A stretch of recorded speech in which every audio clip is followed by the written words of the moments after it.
What's up, Yasar? Rahobat. Good seeing you all come out this day. Y'all move forward some. Move forward some. Move forward some.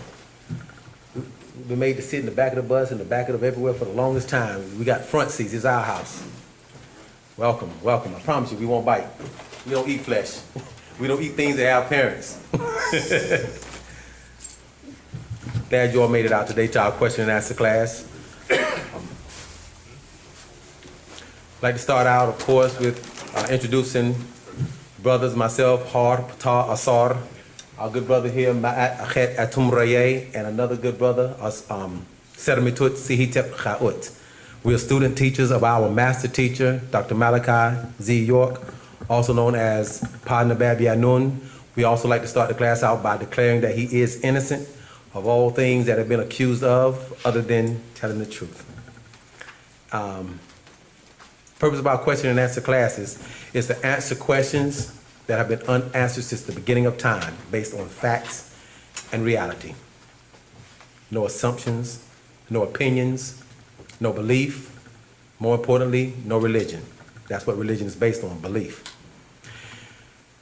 If for any reason the question that you ask we don't know the answer to, because we're student teachers of our master teacher that has gone since 1963, capable of answering any question posed to him worldwide. The challenge he puts forth to the world is prove one answer wrong, and I'll sit out in the audience and listen to you.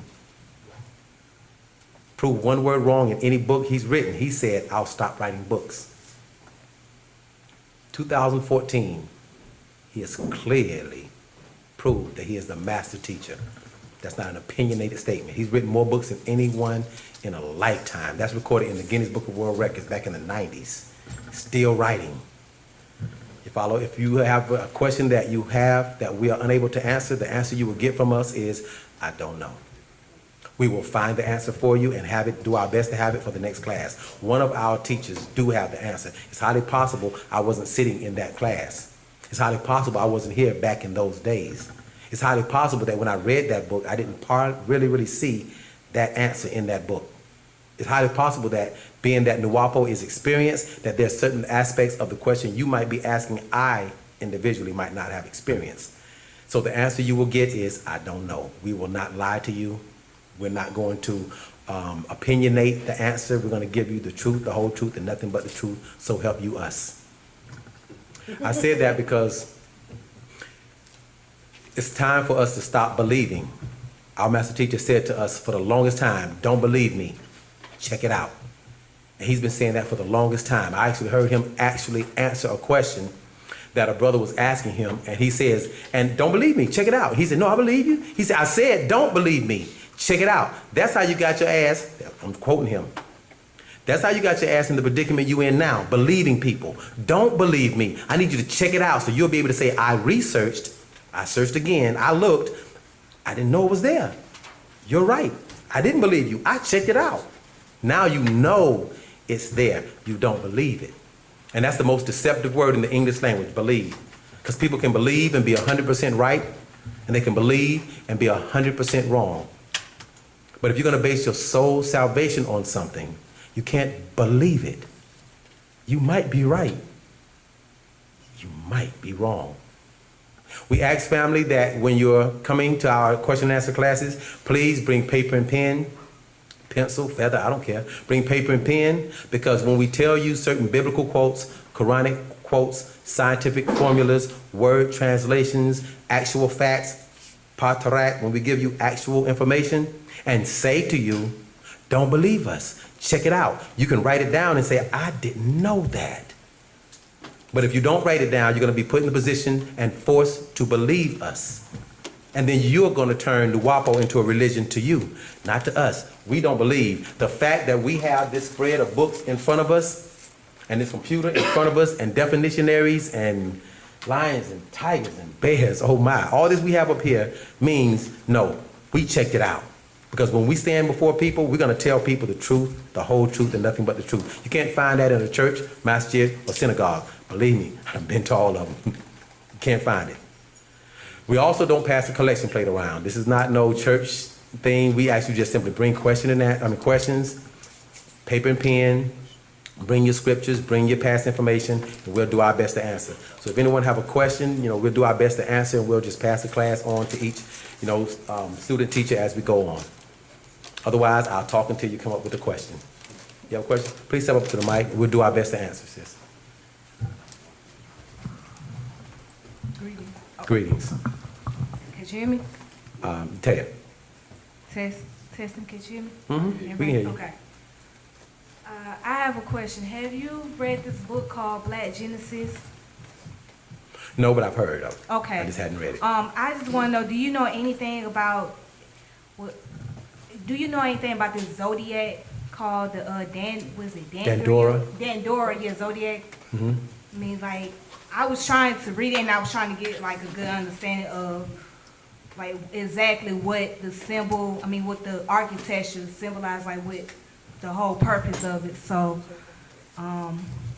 because I know there is an architecture they found in Egypt and that was placed in the glass ceiling. So I'm basically just trying to get like a good understanding, like was that a part of the Egyptian culture as far as like, was it a way to predict the days of the week, the months, etc., all of that? We did that in ancient Tamaray and charted the stars and the heavens and the galaxies. We did that long before the Celtics, the white man, came in and gave people here in the, the Gregorian calendar. Yeah. But the Dandora star map is actually an ancient Tamarayan or an ancient Egyptian star map of the galaxy. Right. And it predates any other map that was drawn. It predates it. But yes, we've heard of it. We're familiar with it, definitely.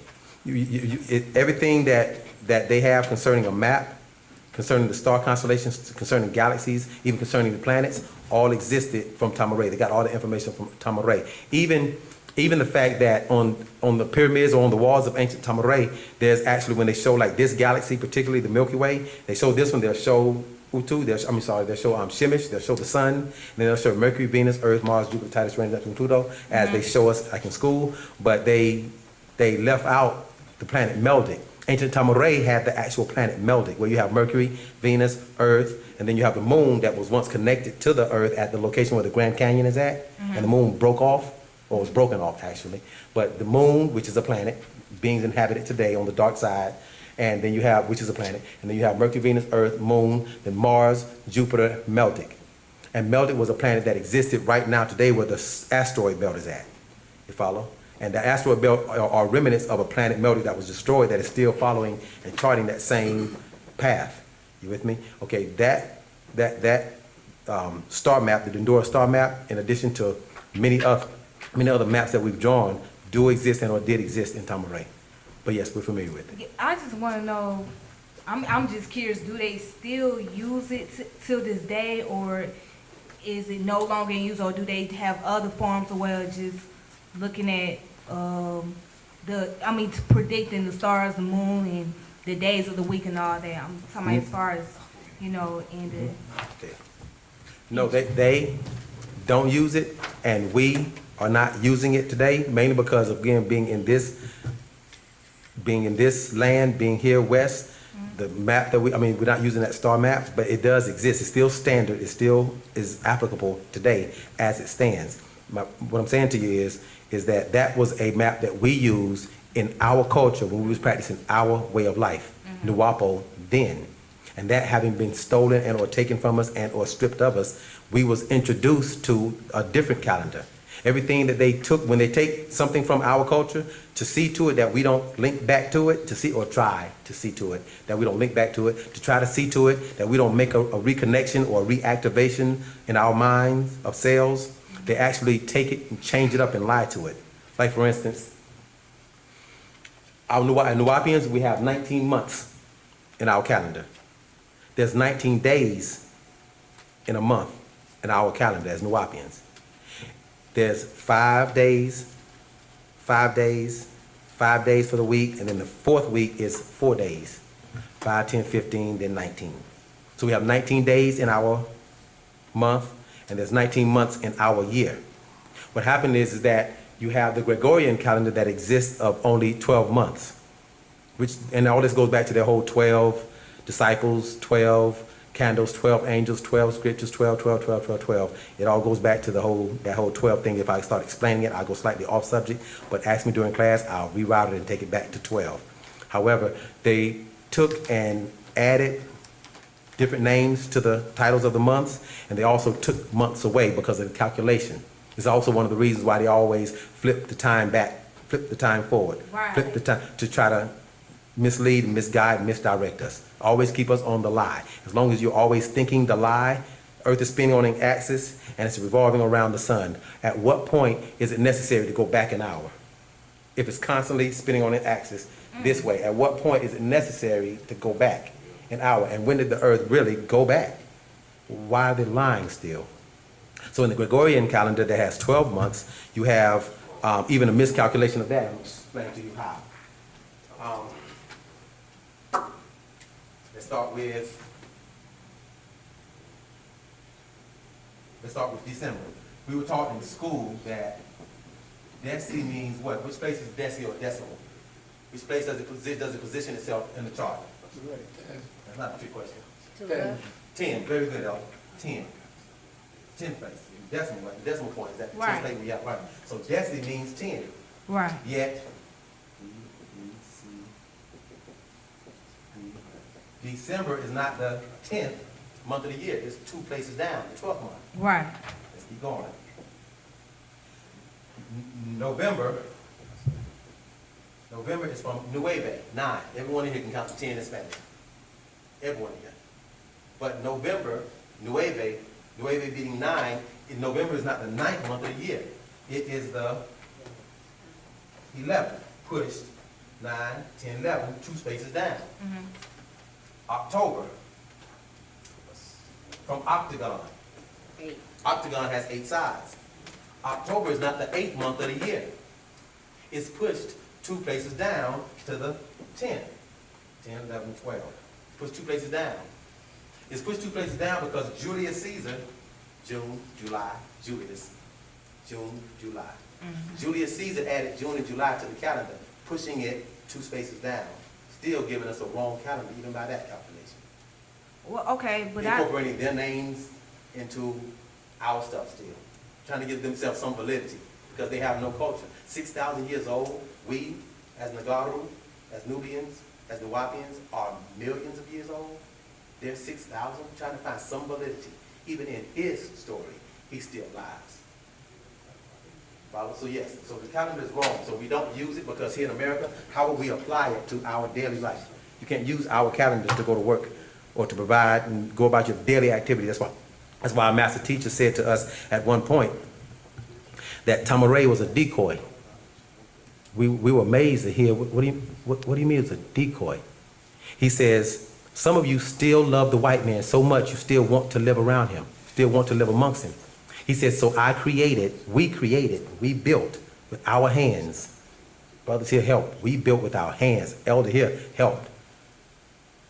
Build a peaceful land, a Jerusalem, a city, Jerusalem, a city of peace, an abode of peace, where no one bothered us until. And it was a decoy. It was designed literally to teach black people who still love the devil, who still love D. Whitman, D. white man, who still love him, what the devil would do if we created a peaceful city and left everybody alone. We don't want to send our children to your school. You lie to them. We don't want to send our children to your school. Our children are exposed to guns in school and knives in school. We don't want to send our children to your school. We don't want to send our children to your school where you are no longer teaching our children, you're educating them. And the difference between our children being taught and educated, we have teacher, we have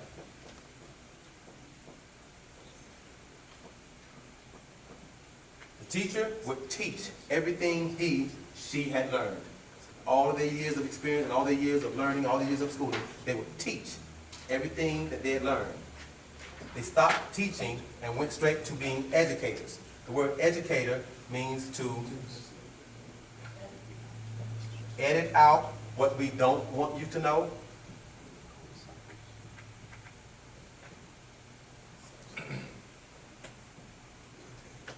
and dictate to you what we do want you to know. Edit it, dictate, educate. We don't want you educating our children. So we decided, we agreed, we build our own school. We build our own hospitals. We don't want you injecting nothing in our children. We want you healing our children. But you don't know how to do that. We have our own master teacher. We have our own doctor, Malachi Z. York. We had our own panel of doctors. We were about to build a hospital up on our land. We were doing major things. We had a movie theater up there, and Pop says, okay, we can't watch movies during the wintertime because it was outside. Our movie theater was outside under the stars. You could watch a movie and see a shooting star at the same time, or see a craft at the same time on our land. But during the wintertime, we couldn't do the movie things. Okay, we got to build an enclosure then. We about to build an enclosure. We had a basketball court up there. We had a baseball diamond. He used to cheat. Pop used to cheat, run and grab the base and run. He was, get him. But that was our home. And there was no drugs. We didn't have the murder. We didn't have the violence. We didn't have the lying. That didn't go on up there. You follow? So it was a decoy. It was actually designed to teach you what the white man would do if we created a city of peace. Do you still want to live around him now? No. Do you still want to live amongst him and be like him now? No. So let's go back home. As it was in the beginning, so shall it be in the end. Let's go to our home. You follow? Right, I'm following you. Mm-hmm. Oh, but I was gonna ask you the months. I thought they were the vocabulary, the words like December, November, October. I thought they came from the Greek language. That's what I thought. Some did, like Greek math, Deci. That's not English. That's not from us. What I'm saying to you is these are words that was added into, like November, Nueve, 9. That's not American. Right. You right. follow? So I know that, right. All this word didn't come from us. What I'm saying is that they took calculations of time. Like for instance, what's the first moment in time called? That's not a trick question. Right, second. First moment in time is called a second. Okay. First moment in time, the first moment in time is called a second. Shouldn't the first moment in time be called a first? Yeah. Why is the first moment in time called a second? That's because the first moment in time is occupied by us. And the second moment in time is occupied by them. Hence, they can occupy that first moment in time called a second and say that's our time. If you watch the movie, they said menace to society. And how do they spell menace to society? They don't say menace to society and they'll say T-O. They say menace and they use Roman numerals. Right. Why do they use Roman numeral menace to society and it's an all black movie showing how we killed and hated each other? Who is the menace number 2? Who is the menace to society? Who's the first one then? He is, right. Right. The menace to society, he's the menace 1. Right. But people didn't see that in the movie. Like, wait a minute, why are you using the Roman numeral 2? That's like as if it's part 2. I always thought that, like, okay, where's the part 1? I want to see the part 1. There was never a part 1 to the movie. Then I had to think, menace to society. Who's the first menace to society? Oh, then I had to watch the movie again. Menace to society. That's them. They take that and incorporate all of that into our lives and then teach it to us. Our master teacher actually did a what is it called? A sundial on Tamaray. I don't know if you've ever seen pictures of Tamaray or had ever been up on our land, but we built major structures up on the land, beautiful structures, caused people to come from other countries to our land. How people come from Tibet? We had Tibetan monks. A Tibetan monk's not going to leave his monastery or a temple for any purpose other than a spiritual journey more greater than where he's at. They left Tibet and came to Dixie, Georgia, Eatonton, America, to see our labyrinth and to walk around and to meet our master teacher. You follow? Our land was great. And right beside the Maharaj court, right beside the Maharaj path, labyrinth, was the Maharaj court, which is like right at the entrance, right outside of it. And right next to that, connected to it, was a sundial that our master teacher built that was accurate. Perfect timing. It monitored perfect timing. You follow? And it's not the time that we have with the 1 minute and 2 and 60, because they still lie even with that. And then they always incorporate their lies or their disagreeableness into it, because what they'll do is they'll take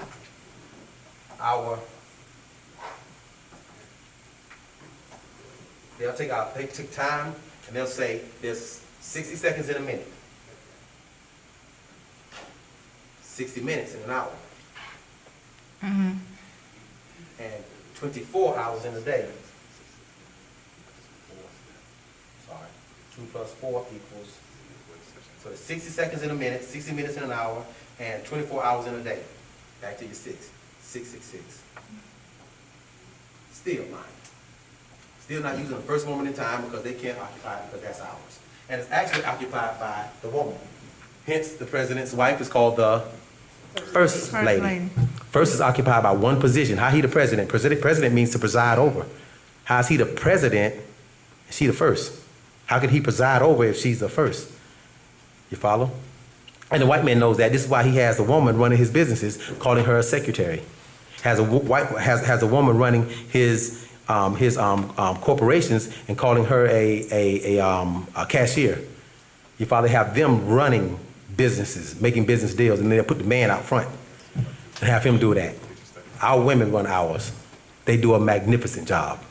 You know why they do a magnificent job? No reason being opinionatingly, but the fact that we're still standing. We're still standing today. They do a magnificent job. Simple as that. Okay. Got another question? Yeah, I got another question. Wow, that's very interesting. Now, as far as the years, I've noticed when I'm reading something and they're talking about something ancient, it will go from the time will be backwards, and I always wonder, well, why is the years backwards? Why doesn't it go from 1 to this number? You know, why it don't go from 1 to 10? Why it would go from 10 to 1? You know, that's my question. You know, as far as the years. The years. Okay, when you're talking about like BCE or before the Christian era, or before Christ's era. Before Common Era, yeah, or Common Era. You know, it's Christ. Well, okay. It's Christian or Christ era, yeah. Oh, okay. Common is something that they're using now to say, okay, well, we don't want to have that associated with Christianity, so we just say it's common. That's common. It's common. Okay. Well, okay. Well, we're talking about like BCE. Okay. Like if you look at BCE and you look at the years, it's counted backwards.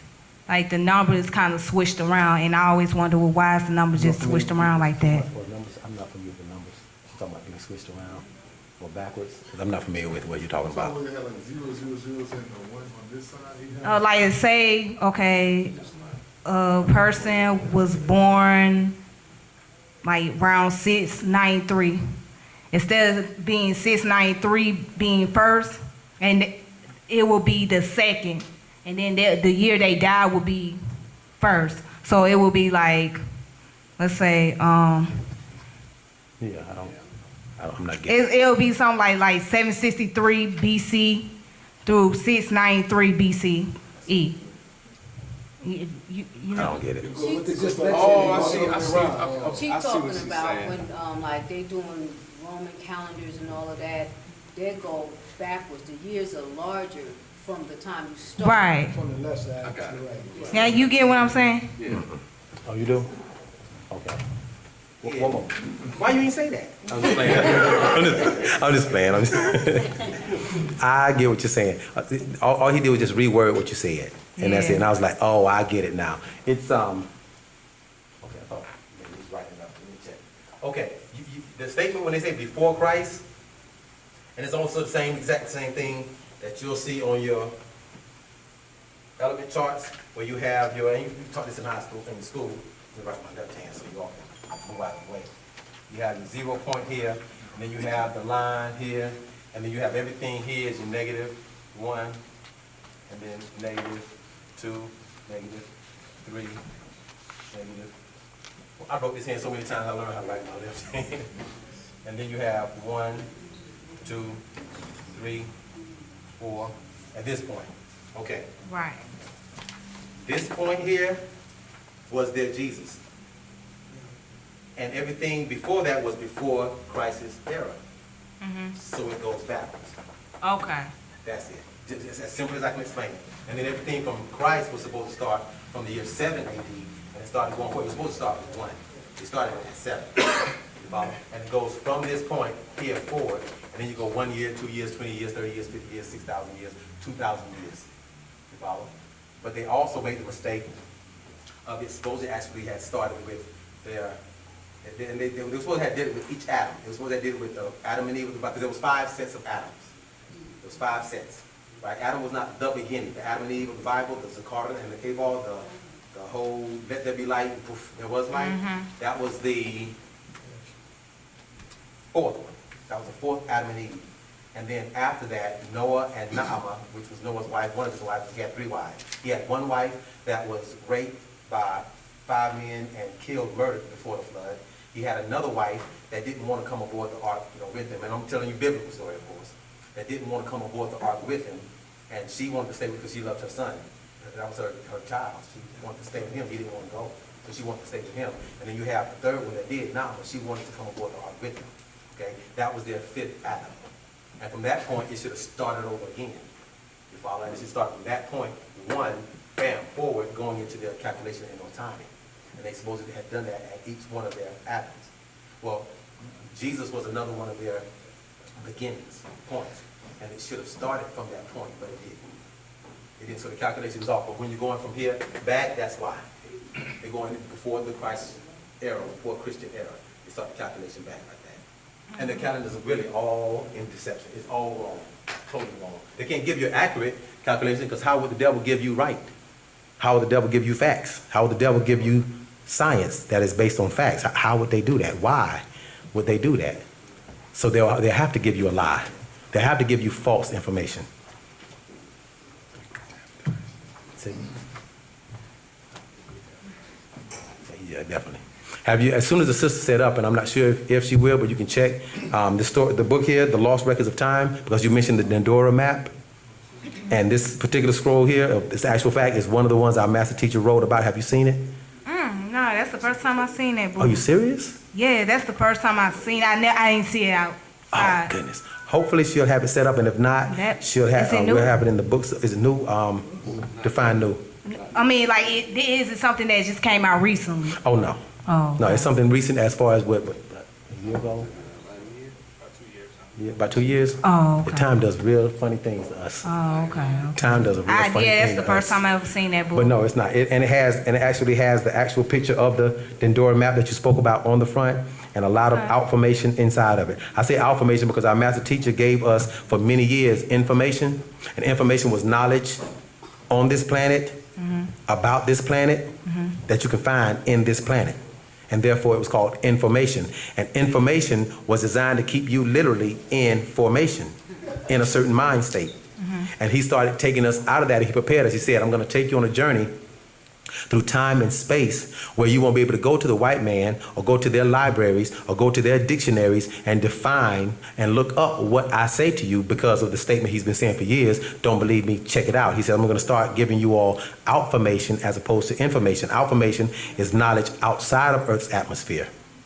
Knowledge that you cannot find on this planet, about this planet, and about other galaxies and time zones that we're living, that we're coming from. You follow? So all of that he'll have in here. So all this outformation that is in this book, hopefully again she'll have it back here, and if not, inside of the bookstore afterwards. Okay, and I'm gonna ask one more question because I know there's some people behind me that want to come up. Hold your question. I'm gonna pass it to one of my brothers for the class. Okay. Tawahat.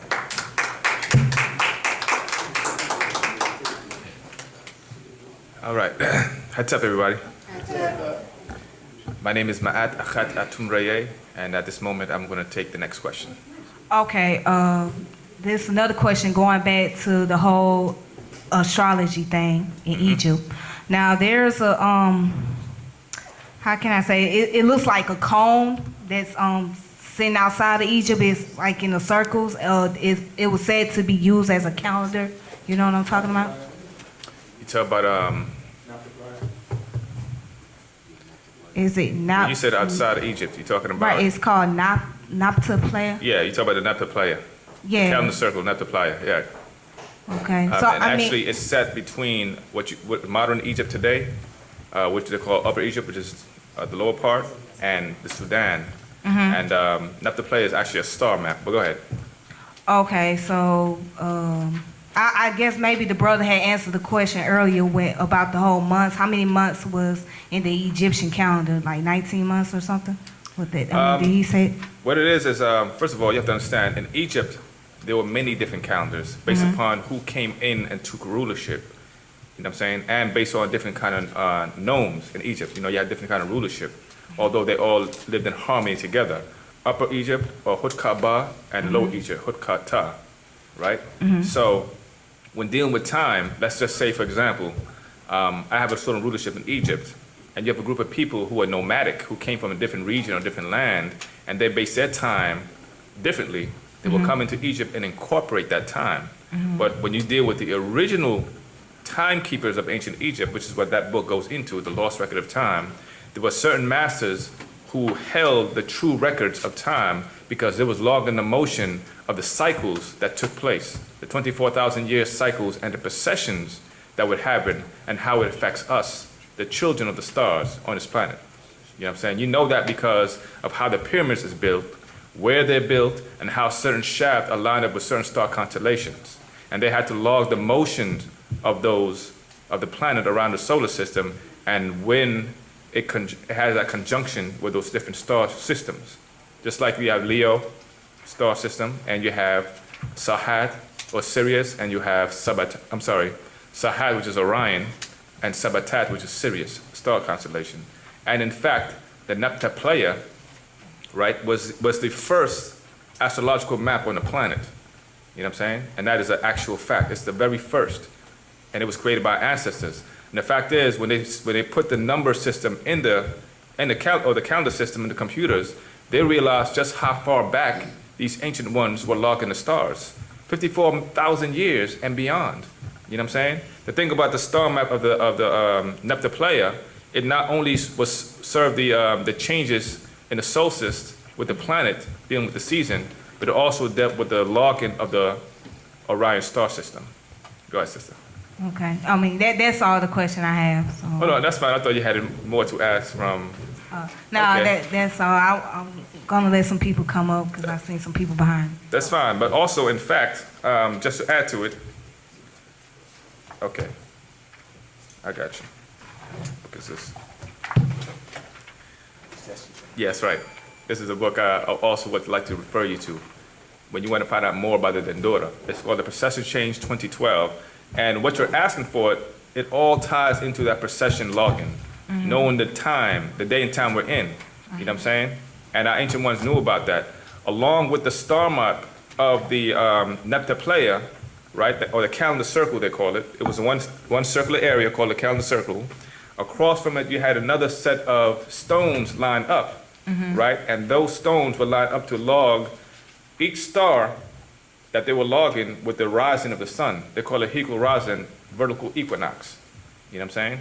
And they knew about that. And the thing about it is each stone was lined up, exact meters was measured to exact light years from the planet to each star.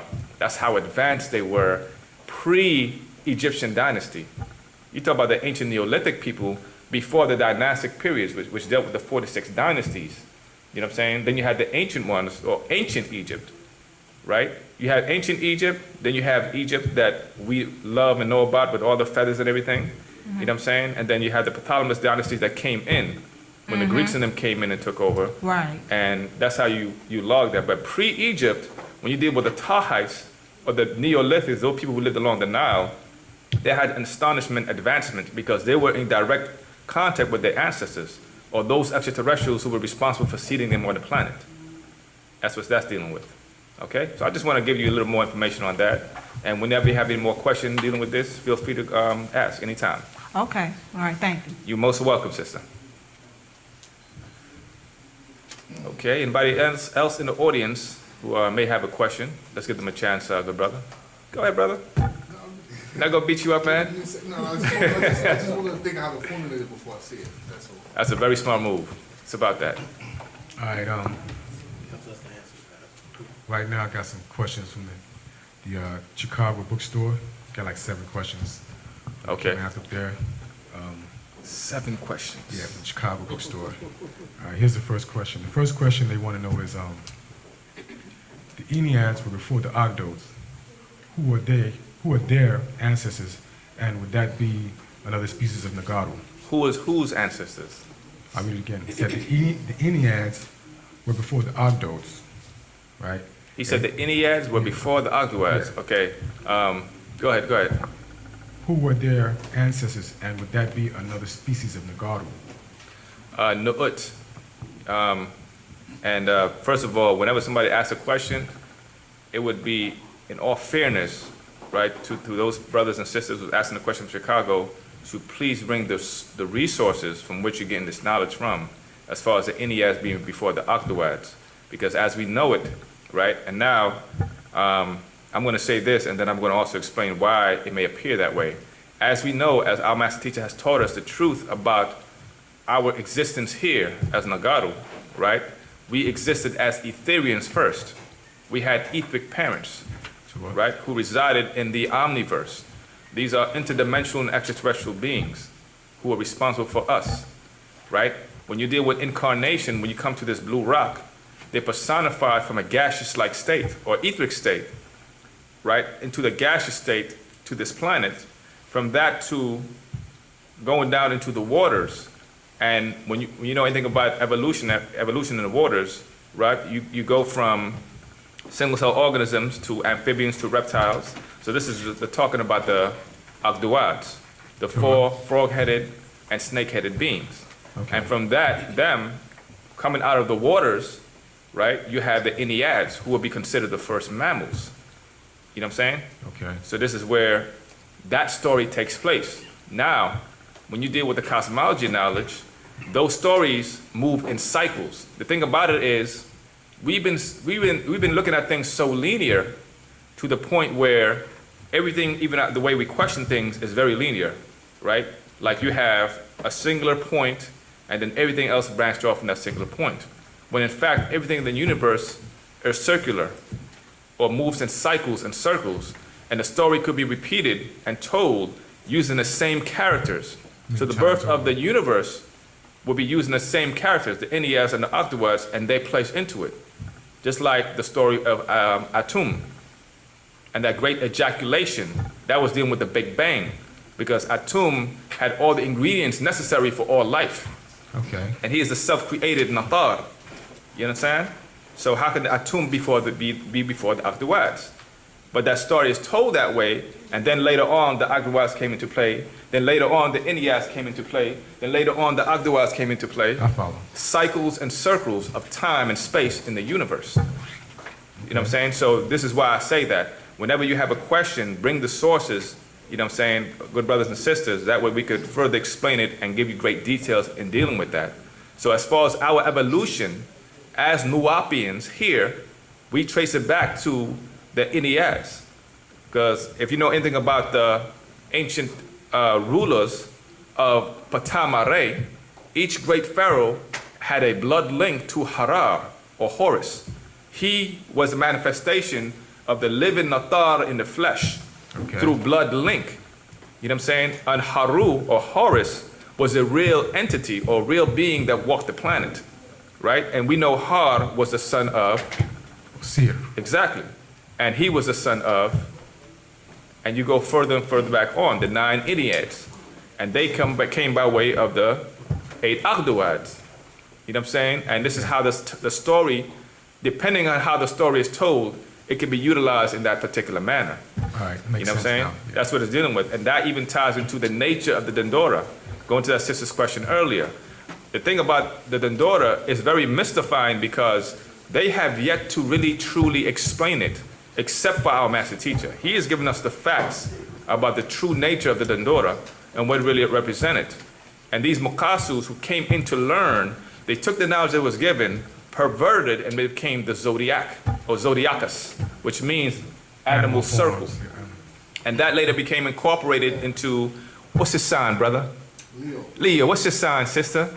And then next you know, it becomes a social thing. It's all over the media, it's whatever it is. But it had an original purpose, you know what I'm saying, before that dealt with priesthood. And they perverted it, meaning that they took it from its original state and brought it down to the masses, or to be mediocre. And declared themselves the authority, you know what I'm saying? Yeah. And became the authors who say what is and what is not authentic. Despite the fact that there's more than 12 and they only have 12, you know, because the Dendora has more than 12 That's right. signs, they only use 12 of them. They can't explain the rest of them, so it makes sense. Absolutely, good, brother. Quick one too, where you touched on that, like even when you look at it, even when you look at it from like a constellation standpoint, like Leo, it has two of them. You have a minor and then you have a major as well. The question was about when you spoke about the Big Bang Theory. Tua. Yeah, but the thing about Big Bang is even if you slow something down frame by frame, like let's say a grenade being blown up, it never You happens. said the who being blown like up? A grenade. A grenade being blown up. Like if you store it frame by frame, never happens simultaneously. One side explodes off in the other, but they always end up spinning off in the same direction. All of them. So that's kind of one way why I don't go with the Big Bang Theory I got you. as well, because even it's also proven in physics. That's right. I'm glad you brought that up because also our master teacher broke down when concerning the Big Bang Theory, right? Yeah. There were many Big Bangs. Yeah, I know. You know what It I was the mean? only one. Constantly happening, explosions in the universe that's creating life. You know, expansion and contraction. And now they're starting to admit and step more into that field. That's stepping into quantum physics. You know what I'm saying? The nature of the universe. They're following very close. When I say very close, I'm talking about an update will come out, right, or letters written, and it's explaining some serious sciences, right? Next, you know, a week later, it's in the news as the greatest news discovery by Sir Arthur. Yeah, You know what I mean? Somebody put a quick cunning deed on it. Exactly, because they want to keep themselves. They want to continue to be the source of information, to be outsourced. This is why we say it's not about information; it's about outformation. And I had ahead, another brother. quick one. It was let me think. I had it in my head. I might have to sit back down. Okay, it was. Are you familiar with? Let me see. I can't even come up here real quick. Tell you. Go ahead. Are you familiar with Yoruba? You say Yoruba? Yeah, Yoruba. Yes, we're familiar with what Yoruba is. I was wondering, like, any of like the characters say like Oshun, Elegua, anyway like that. Could you find them in Egypt as well? Okay, I'll put it this way. The concept of the Yoruba, when dealing with that, you know what I'm saying? Those, if you notice anything about the Yoruba deities, they had certain attributes and they had certain alignments in nature. They can store certain That's where elements. you're going with it. Yeah, so the concept of that study or that science came from Egypt, Yeah. although it's not the same. Meaning that if I call upon Panatar Shu, or let's say I call upon the goddess of the wind, who is, I got her name at the tip of my brain, I can't remember right now. Okay, The Yoruba. No, the wind and tornadoes. They'll come back to me. Yeah, I know what Oh you're yeah, talking about. I'm sorry. Oh yeah, that's right. You know what I'm saying? It's not the same. Because what happens is, like our master teacher explained to us, because a lot of our brothers and sisters was getting very deep into it. Yeah. He made it clear. He said, if you are not of Nigerian descent, Yeah. you know what I'm saying, of that bloodline, don't mess with that. Yeah, it's not Because you don't know that, you don't know, yeah. Ancestries. It deals with ancestral links. And once you open up that portal, you know what I'm saying, to something like that, and it's not compatible with you, you know, just like the Ouija board, that's going to haunt you forever. You open up certain doorways and you allow these entities to haunt you forever because you have spiritual beings who are pretenders. You know what I'm saying? The thing about it is in Yoruba, in the practice of Yoruba, which comes from Aruba or Arubu, those were Arabian practices. Those Arabians migrated and brought it over into Africa, you know what I'm saying? And the people picked it up and this is what it became today. You know what I'm saying? But the fact is, when you deal with the ancestral worship in ancient Egypt, they didn't require sacrifices. You didn't have to cut chickens and goats. Yeah, And I was wondering about just pretty much the origin of it because I did a little bit and I was researching and I really couldn't find the real true origin of it. And I know a lot of them like they practice even in Haiti they practice it as well. Right. And I know they were brought there on slave ships, so they brought this knowledge with them. Right. So I was Well, just that's the wondering thing. about The that. I origin couldn't of find it, the origin of those practices, right, were brought in by the Arabians or the people of Aruba. That was the original name of it before it became Arabia. How you know that is because certain names like Obatala is nothing but the word Oba, right, which is the High Father, and Ta'ala. Who is Ta'ala? Ta'ala is, or Allah Ta'ala, is the Most High. You know what I'm saying? So those names became incorporated in even those practices, which is why in Islamic practices, they have the same kind of practices. The sacrificing, the blood dripping, you know what I'm saying? Things of that nature exist also in that religion. You know You know what I'm saying? It's kept behind closed doors. It's not put in a format, but during Eid al-Fitr, for example, right? Millions of sheep are being slaughtered. Or when a child is being born, a sheep is sacrificed, or goat is sacrificed, or things of that nature. That existed there, and it moved towards those particular people and that land, and it became those particular practices. But the real origin of it was Arabian practices. And if you know anything about that dealt with the Middle East, and that dealt with Eastern practices, dealt with the Anunnaki, or the beings or the gods who were old Mesopotamia, who required blood sacrifices. And you'll find that also in your Bible, blood sacrifices. Go ahead. Another one for you. How about Poverty Point in New Orleans? Who? New Orleans. I'm sorry? Poverty Point. You ever heard of Poverty Point? I'm not familiar, but let It's, me ask.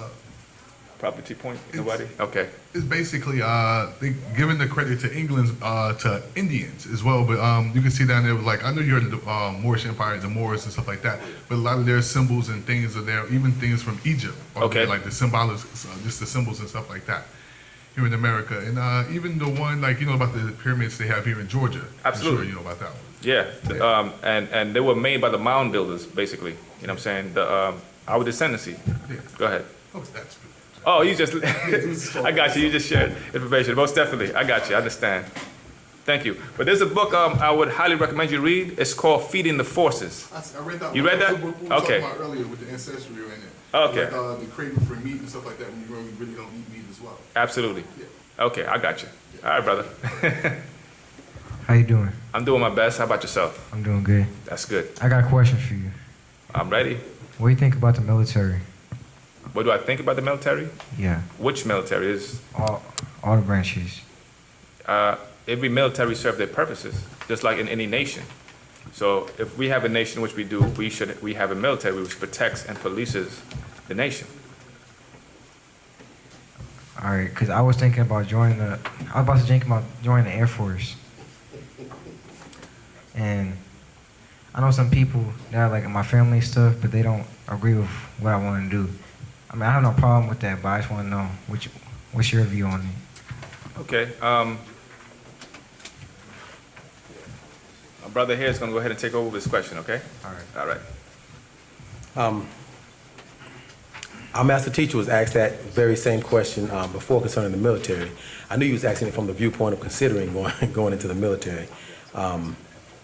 There's a book that he wrote many years back called The Family Guide, and it was a book that we pretty much did as Patrak is doing for us in this day and time, guiding us in our daily, weekly, monthly, and our lively actions. In The Family Guide, he explained to us that before you actually join any organization on the planet, including ours, be it the Boy Scouts, on up, it could be the 4-H Club, just before you join any order or any organization, to do a thorough background check on that organization. Don't just go into the Army because I want to be all I can be. I'm being all I can be, and I ain't went into the Army at all. You follow? So do a thorough background check on it to find out, whether or not that's what you want to, because you might want to go into the Navy once you do a background check on the Army. You might decide, you know what, I really like the Marines. I want to do the Marines instead of the Army. If I do a background check on it first, you might find out, nah, I don't know about that. I don't know. If you're going to, like for instance, we have orders within our organization, like the Masonic Order. We have the Ancient Egyptian Order. We have the Ancient Mystic Order of Melchizedek. We have the Order of Meduyu. We have different orders. And within these orders, we have the OES, the Order of Easter Star. And what happens is that before there was a initiation into it, you do a background check on it to find out what it is about, to find out whether or not you want to take allegiance to it, or whether or not you want to take an oath and commit yourself and your life to it. You follow? So before you say, well, based on what he said, well, she told me that I should because, well, then that's her opinion. That's her views of how she sees and he sees, be it mom and dad. My daddy told me when I graduated high school, son, you have a choice, either go to college or go into the Army. And the movie Boys in the Hood, it came out when I remember clearly Larry Fishburne saying that an Army is not a place for a black man. So I chose to go into college. That was my reasons. I didn't go into it because I remember Larry Fishburne saying that was my reasons for not doing it. Maybe I should have. Who knows? I'm saying, who cares? For me, that is. That's why I said I'm saying, for me, who cares? I didn't do it. You follow? But what happened is that one of our good brothers here has been in one of the branches of the military, and we'll let him also add to that. All right. You got a 3-part answer, brother. What's up, brother? What branch did you say you was talking about messing with? The Air Force. Air Force. All right. First off, we have to make sure that you understand that although we're traveling together, this journey is your own. So the choice ultimately still ends up being yours. Okay, so it's not one of those situations where it'll be recorded here or anywhere else that you asked us what we thought about it and then we said, no, don't do this or don't do that. The choice is still yours. You're still responsible. As a God being that you are, you're responsible. All right? I went into the Marine Corps when I graduated from high school. I didn't know what I know right now. You understand? Thankfully, you know, I didn't have to go into the war that came right after, you know, I went in. You understand? And being a Marine, I would have went first. You know what I'm saying? And one of the things that I'm asked teachers, while you're at the board, if you can write the word uniform, please. That's how the master teacher has taught us as far as information, like what the brother said earlier, if you were here at that part. The master said that they teach us information to keep you in formation, right? And then what happens is, with that uniform, whenever you put on the uniform of any organization or anything, you are at that point aligning yourself with what it stands for.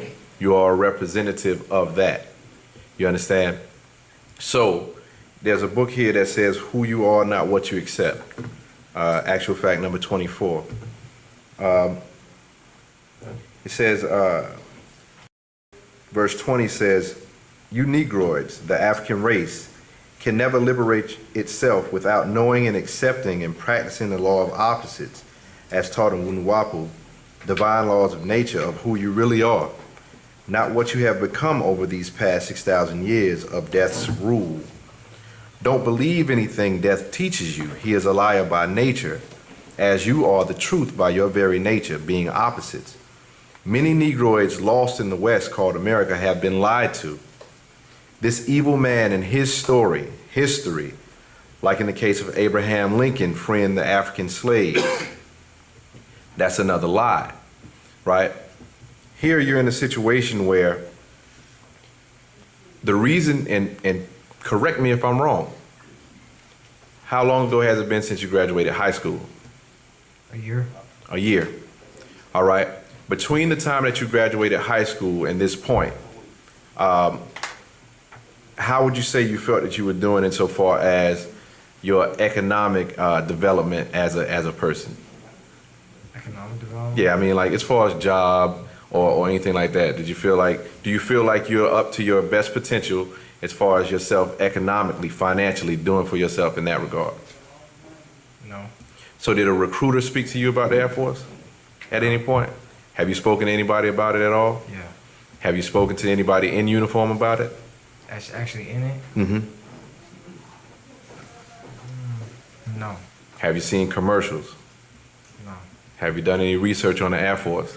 Yeah. Reason why I say that is because I had recruiters reach me, right? In the Marine Corps, I had recruiters reach me when I was in 11th grade. I was old enough, so I signed it off. I ain't stay back or nothing, but I was old enough at the time. At 17, I can go ahead and sign it off, say, yeah, that's what I'm gonna do. As soon as I graduate, boom, you got me, let's go. I wanna go to the Marine Corps, it's the hardest thing ever. A lot of people that I know say, okay, I wanna go to the Air Force because if I go to the Air Force, I'll get to travel. I'm gonna get to go to school and all of that. At the same time, what people also need to recognize and understand is once you sign a contract with the military, no matter what branch it is, at that point in time that you've signed that contract, you've literally signed yourself away to someone else for a period of time. within that period in time, if there's anything that you do that doesn't agree with what they want you to do, they can put you inside of what they call the brig, military brig. Also, what happened to me as a personal experience. As soon as you're going into the military, they are going to shoot you up with a whole lot of different stuff. You know what I'm saying? We don't necessarily know what the stuff is, but ask anybody who's been in the military, you catching shots, needles. What happened to me is, after having been in the military for a little while, I ended up having something medical happen that I had never had before in my life. So therefore, I am now honorable retired under medical condition from the military, now having something that I never had before having gone in. And they obviously feel that it's their fault because they pay me to be retired, tired again from them. So you have to, like the brother said, you have to weigh the reality of it and ask yourself, are you willing to be? Here's another thing, do some research. Don't believe me, check it out. The military is also the testing ground for whatever the government has. Check it out. When LSD first became popular, as a psychotropic drug, right, as a mind-altering drug, who do you think they were injecting with it first? The military. Why? Because they own you when you're in the military. Because you've signed yourself away to that. So that becomes another thing to think about. See, a lot of times what we do, and this is a reality, a lot of times when we see the option of military being given to us, a lot of times we choose it because we don't feel that we can do anything else and be successful. That's just a reality. And that's the sad thing about us as a people here as to how we've been stripped away from our culture. This is what Wu-nuwaup is here to do. Wu-nuwaup gives us our culture back so that you can understand, okay, if I have within my DNA the greatness that made all this that you see around you and all that which the sister was talking about as far as the star maps, the calendars that deal with alignments of constellations in hundreds of thousands of years and all of this. And we also have in our presence, our master teacher who has done everything that my brother mentioned earlier about being the one who's written more books than anybody here on this planet and has built communities over and over. Now we have role models to look at to be able to do other options of things other than just go into, like my brother said, the Army said, be all that you can be. That's another trick. It's called marketing. They put a mark in your mind, impression, right? So then you want to be in their image. If you got on their uniform, you're in their image. So one could say, I don't agree with what they are, but then when I put on their uniform at the same time, I'm outwardly saying that I totally agree with what they are to the rest of the world. And because I've got this noose around my neck, which is the contract, if I decide to step outside of it, then they'll say I'm AWOL, absent without leave. I just decided to leave. Now you're in trouble.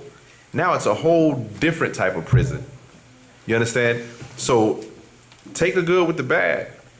I know some people that's in the Air Force right now that's not doing too bad. I know some people that decided to go into the military after I asked them not to, and the first time that they went out, their entire life changed. My brother-in-law, first he said he was gonna go to the Air Force. I said, bro, you don't feel the temperature? You don't feel the temperature in society right now? If you go to the military right now, you're gonna go to war, I guarantee it, right? He said he went back to the recruiters of the Air Force, was about to say, nah, I don't wanna do it. They told him that, yeah, he would have been deployed. And then for some crazy reason, he decided, and I hope he's not looking, but if you are, you know who you are. For some crazy reason, he decided that he wanted to go the same route I went and then go to the Marine Corps. As soon as he went to Marine Corps, he was deployed as soon as he got out. And then they ran over a mine. He saw people dying around him, and he ain't never been the same since. So, the reality is you have to ask yourself, are you willing to put yourself into that unknown and then be controlled by somebody other than yourself right when you're at the door of being able to find out more about who and what you are? The choice is yours. I'm sorry, sir. I thought I was supposed to jump in for a second. Tawahad, good brother, Suramitut, Sahitab, Kha'ut. Hatat. Hassan, this question is from the Mind book. Tua. It's page 125. 125. Yeah, scroll 31, verses 49 through 55. I'm still at 125. Give me one moment, please.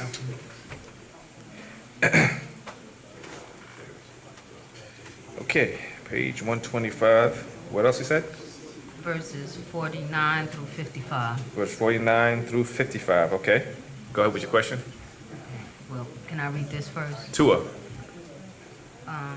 A human being who has been selfish, greedy, brutal in his or her dealings with his or her fellows will exist on a lower plane where they must face the memory and the fate effect of those deeds. One who has lived a virtuous life travels to a higher plane, to other planets, where the soul will have but to think of which it wants, and to desire will automatically manifest from his or her thoughts. But those who have transcended the idea of heaven rewards, who understand the nature of birth and rebirth, and no longer wishes to partake of the endless round of material pleasures and pains, travel to even higher planes onto other worlds, where everything is of a pure and lighter vibration. Tua. The first question on that is, what does it mean, affect? When you say effect, Yeah, affect, fate, effect of those deeds. Verse 50. thank you. I was just trying to go there. Okay, must face the memory and fate, effect of those deeds. Okay. Fate effect, when you really think about it, and in Wu-nuwaup we're taught we don't live by faith, we live by fate, right? And we also know in life, with every action you take, it has an effect on yourself and on others. This is why Panabab Yanun said, to be a god, you must not hurt anyone or anything, right? And this includes yourself. And that's a very hard thing to do, because the moment you walk out, you're killing millions of bacteria. To survive, you have to take in food, or you have to take from nature. Something has to die, you know what I'm saying, for you to be sustained. You know what I'm saying? So everything has a particular effect. Now, if you have a conscious effect to do harm to a person, right, that was more so willful. I willingly want to harm this particular person, and this is something that's consciously imprinted in your mind, and you have to deal with for the rest of your life. You know what I mean? And even when you shed this material flesh, you may have to deal with that also, if you have not grown past that, in other words. You know what I'm saying? And this also, the question ties into, or the thought ties into the fact that in religion, they teach commandments, right? People are ruled by commandments. Thou shalt not do this, thou shalt not do that. If this happened, this is your judgment. You know what I'm saying? And that's a control factor. Whereas the ancient ones, or our ancestors, didn't live by commandments, they lived by confessions. Meaning that those commandments were grafted from those confessions. And those confessions was a self-declaration. And when you have a self-declaration, you will know that you are in control and you are your own judge. I have not done harm to this or that. I have not done this. I have not done that. I have lived my life virtuous. I've done my best in all my endeavors. So that's the difference. This is why we say, I do my best. And that's the best one can do. You know what I'm saying? Because you should always walk in the light of the sun as if everyone is watching you at all times. So now you're taking that control. So now that you're now consciously aware of something, you're now responsible for your action from that point on. It's just like what Panabab Yanun explained in Patarak, chapter 31, when he was speaking about your parents, right? I don't have the Patarak right now in front of me, but if my memory serves me correct, he was explaining to the children, it was a certain segment where he was talking to the children, and he was saying, don't be so upset at your parents for what they have done in life, Right. because the society you live on, they had to do what they had to do to survive. You know what I'm saying? They did their best, even in the worst of conditions and situations. You know, a woman may have to go out and do certain things she may not like to survive, but her intent, her conscious intent was to take care of that child, not to go out there and whore or be seen or whatever she had to do to survive. You know what I'm saying?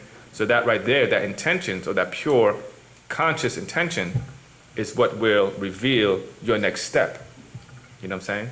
And I hope that answers your question for the first part of the question. What's the second part? Very well. I'm gonna let that marinate. I'll come back. Okay. Most definitely. Keep it coming. Hot tubs in How's that? Earlier you were speaking about the Ogdoads and the Enneads. Excuse me. Tua. And I never knew the meaning of the word Ogdoad or Ennead. Do you have that meaning? Give me a moment. I'll see if I can pull it up for you. Okay, and also... Or you can go ahead. You got a smartphone? Yeah, but it's kind of slow. It's a slow It's a smartphone. slow phone. I got you. All right. But I let my brothers, one of the brothers, go ahead and look it up, and we're going to throw it on the board for you to look at. What's the next question? Also, what were their roles and their importance? What was whose role? The Ogdoads and Enneads. Well, like I explained earlier, right, it depends on the time factor in which you're in. So with us as Nuwaupians, we all acknowledge our great ancestors and descendants, right? And if we know about the process of life, all life came by way of the water. Exactly, the waters.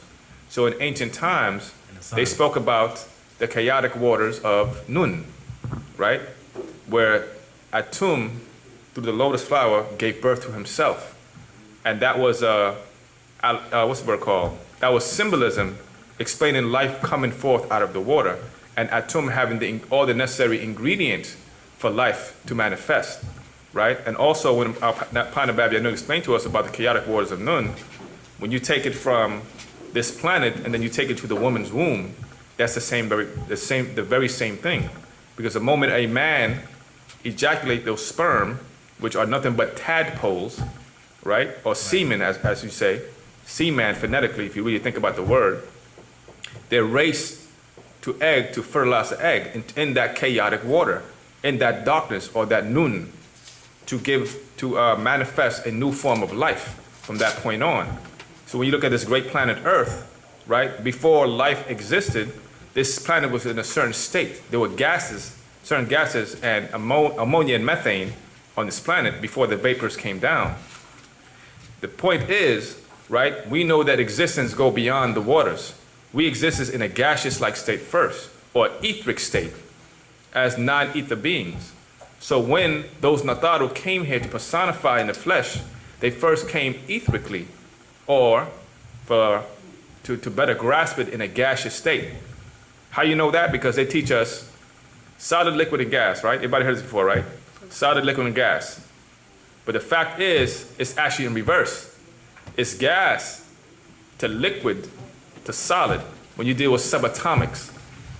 Things exist in a gaseous state, then manifest in the liquid state, which is the water, when those gases came down into the waters, right? And then manifested into a solid state. So when the ancient Egyptians spoke about the Natharu, they came as etheric beings and personified in the waters, and they became the the 8 Ogdoads, or Rashunats, which were the 4 males and 4 females, snake-headed and frog-headed. And when you think of snakes and frogs, what do you think of? Reptiles. Reptilians. And if you know anything about evolution, right, it was a reptile that that came from the waters onto the land. Thank you very much, sister. And from there, out of the reptile, you have something called a proto-mammal. And they evolved from a particular creature called the Dimetrodon, which is literally the size of a car or automobile. You know what I'm saying? Thank you very much. And eventually they evolved on the land. So the story of the 8 Ogdoads being those sea creatures and then evolving onto the land as, right, the who? The Enneads. And at this point in the story, the Enneads would represent the mammals evolving or coming from the reptile stage out of the waters into the land. And out of the Enneads came Nuwaupians, or us. So the Ogdoads transformed to the Enneads or upgraded to the Enneads? progress to the Enneads, the Ogdoads? You can say that if you view it in that particular manner. Okay. And what was their importance? Like, why do we notice them or acknowledge them? You said, why do we acknowledge it? Yeah. Do you have a mother? Two. Do you acknowledge your mother? Two. Do you have a grandmother? Do you acknowledge her? Do you have a great grandmother? Do you acknowledge her? Why do you acknowledge her? Because they're family members. They're family members. Right. Now, are we all related here? Two. Right. Now, so because we're all related, even though we have different genetic lines, it all comes back to the same source. In ancient times, like I explained earlier, I don't know if you heard that part, right? When you deal with the pharaohs, or you deal with the rulers, the Afarti, right? Pare-ah, in ancient times, each pharaoh had a blood link to Panataru through the son Har or Horus, right? And that's how it went from that particular bloodline. And all his subject would be under him. You understand? So the thing about it is, it's all about acknowledging your ancestors at the end of the day and knowing where you come from. To know where you're going, you have to know your past. As you're living in the present, to know where you're going, to lay out your future or your foundation.